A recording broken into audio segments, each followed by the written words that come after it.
Well, minus the playoff and bowl games, the regular college football season is done, and that means draft season is underway. Ryan Wilson season, as we like to call it here. We know the quarterback class isn't that deep, but Ryan Wilson's latest mock draft has 4 quarterbacks going in the first round compared to the 3 that we have seen in previous weeks. The question is, in what order? Who would you rank higher, Kenny Pickett or Matt Corral? We're taking a look at Ryan Wilson's latest mock draft, which, by the way, just hit CBSSports.com this Monday. You can go check it out there. Michigan's Aiden Hutchinson, still number 1 overall for a second week in a row, especially given his, to some, Heisman-worthy performance against Iowa.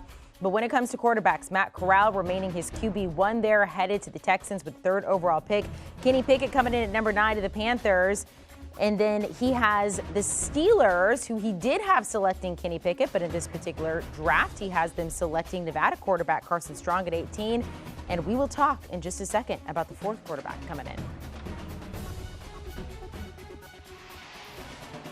Let's welcome in draft expert Ryan Wilson here. 4 quarterbacks going into the first round. Just kind of walk us through your thinking here. And we also want to talk about Malik Willis jumping into the first round.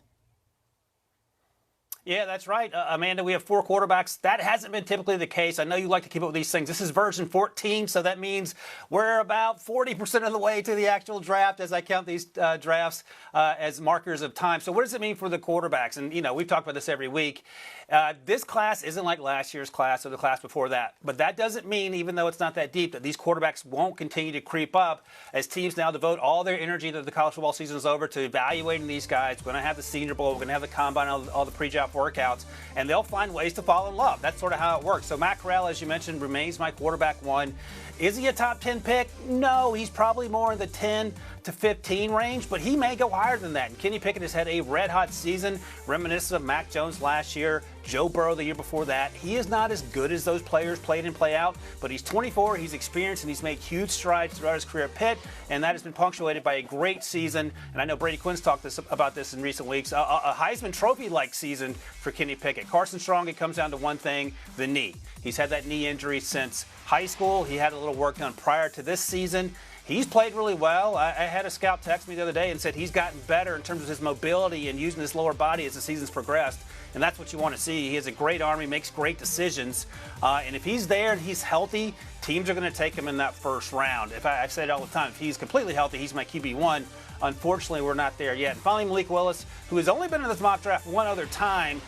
He's not a first-round pick for me. I have him going in the middle of the second round in terms of grades.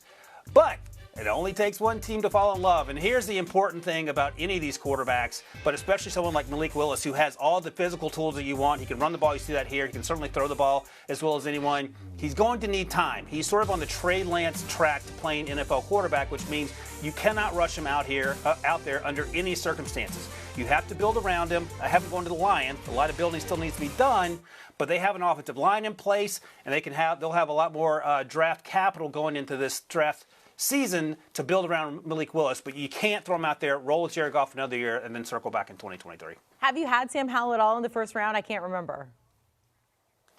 Not since September. And look, here's the thing with Sam Howell. He lost 2 wide receivers and 2 running backs. Both all went to the NFL. We saw Javonte Williams play really well last night. And he hasn't been able to bounce back. I mean, that's not entirely his fault, but it gives you a glimpse into what things might look like on a bad NFL team if he's not able to bounce back. We saw that every week with Zach Wilson. Zach Wilson's getting better, but he doesn't have the players around him in New York that he had at BYU. And I'm not a huge Sam Howell guy in terms of, I think he should go back. I think he's a great person in just terms of him coming out this year. I would ask him to return to college. He's not answering my text, so I imagine he's going to do what he thinks best for him, and that means probably making millions of dollars. I can't blame him. I just wouldn't draft him in the first round. How dare he not answer your text messages, Ryan Wilson? I do not know how that is happening. I'm not sure if Zach Wilson's answering your messages either. Let's talk about the Jets. 2 first-round picks right now, back-to-back at 4 and 5. At 4, you have them taking Alabama offensive lineman Evan Neal, and at 5, and tell me if this is the lowest that he's been, Oregon's Kayvon Thibodeau.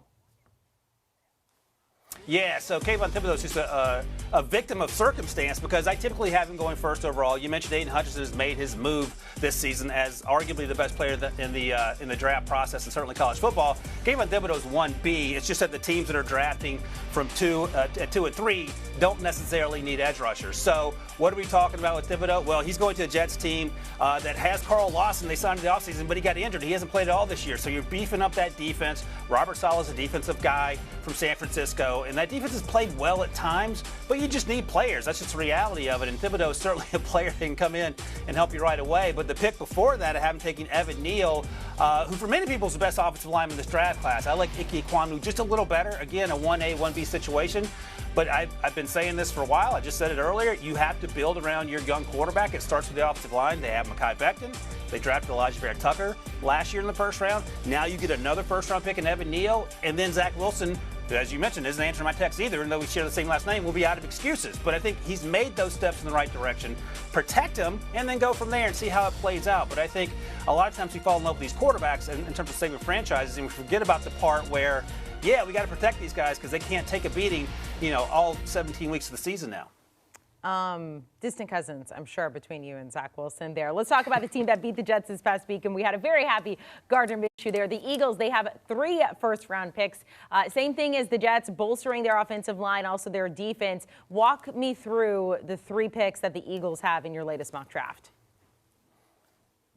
Yeah, the great Pick Six podcast producer, Eric DeBardinis, is a huge Eagles fan, and he's happy that the Eagles are winning. He's not happy that the Colts are winning as well because that's pushing down that Carson Wentz pick that they have. The Dolphins in the same situation, who also traded their pick to Philly. So now they're picking in the middle of the first round. I typically have them taking defensive players, but you mentioned 2 defensive guys, cornerback Roger McCreary out of Alabama, who does everything at a high level. He's not going to blow you away in any one thing, but everything he does is sound. He's in the right place, and he's making plays. And that secondary could use some help there. Nakobe Dean is one of my favorite players in this draft class. He's so incredibly explosive. He plays linebacker like we've seen these young, fast, physical linebackers come to the league the last 10 years or so. He's that prototypical player. I know the Eagles don't draft inside linebackers. Maybe they should. And finally, the center out of Iowa, Tyler Linderbaum. Jason Kelce has 1 more year in his deal, and he could come back a year after that, but he's 34 years old, and if you want to have some stability in the middle of that offense, I know they drafted Landon Dickerson last year. He's playing guard right now. Linderbaum's a better center than Dickerson, and then you get 2 for 1 having Dickerson out there as well as Linderbaum, who might be, at the end of the day, the best offensive lineman in this class, even though I just mentioned Evan Neal and Ike Ekwonu is going ahead of him. At center, less value than tackle position, but I think in Philly he makes a lot of sense. Ryan, do you see the Eagles trading out of any of these picks right now? Here's the thing. If Deshaun Watson comes back into the conversation, if something goes on, they're not crazy about Jalen Hurts or, we have Gardner Minshew get into the conversation. Maybe they move some of those draft picks. I think ideally, and sometimes we overvalue these first-round picks. We know what Deshaun Watson is as a player. We know what Aaron Rodgers or Russ Wilson is should they hit free agency in some form or fashion as well. So sometimes you don't want to give those first-round picks, but I think it's worth it. The Eagles should think about it if they want to get a quarterback if they're not sold on Jalen Hurts. I think Jalen Hurts has made improvements each and every week.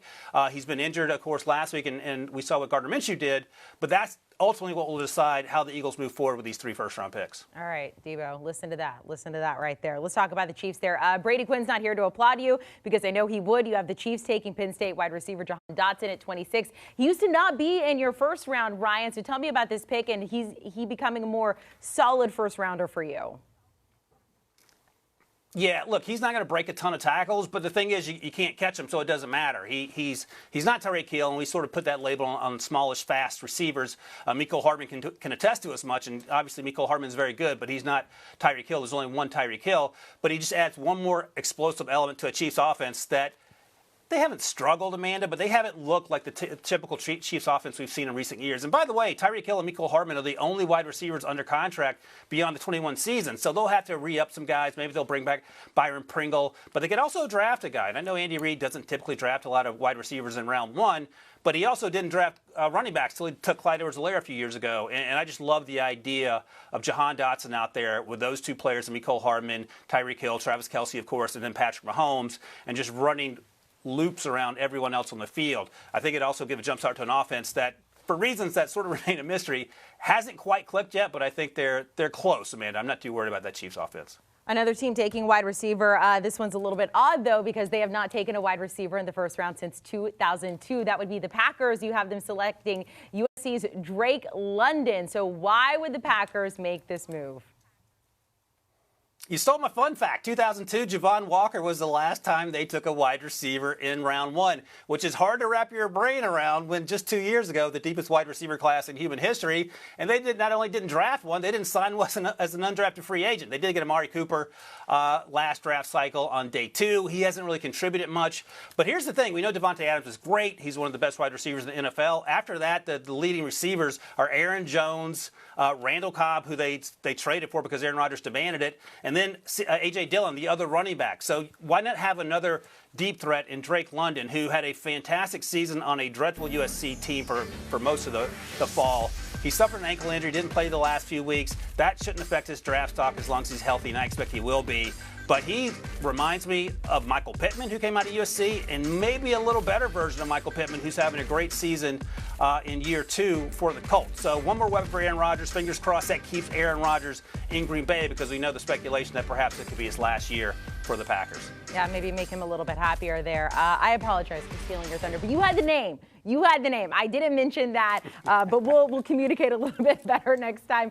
Ryan Wilson, thank you so much. And again, Ryan Wilson's latest mock draft hitting CBSSports.com today is to take a look at the top 10. Aiden Hutchinson again, 2 weeks in a row now, remaining number 1, which pushes down Kayvon Thibodeau, who Ryan has had going number 1 overall, down to 5. But again, 4 quarterbacks taken in this particular first round. Check it out on CBSSports.com. Do you want a sports network that delivers everything that matters about the game? The highlights, the picks, the instant analysis, no yelling, no fake debates, no politics. Hit the subscribe button and never miss a moment.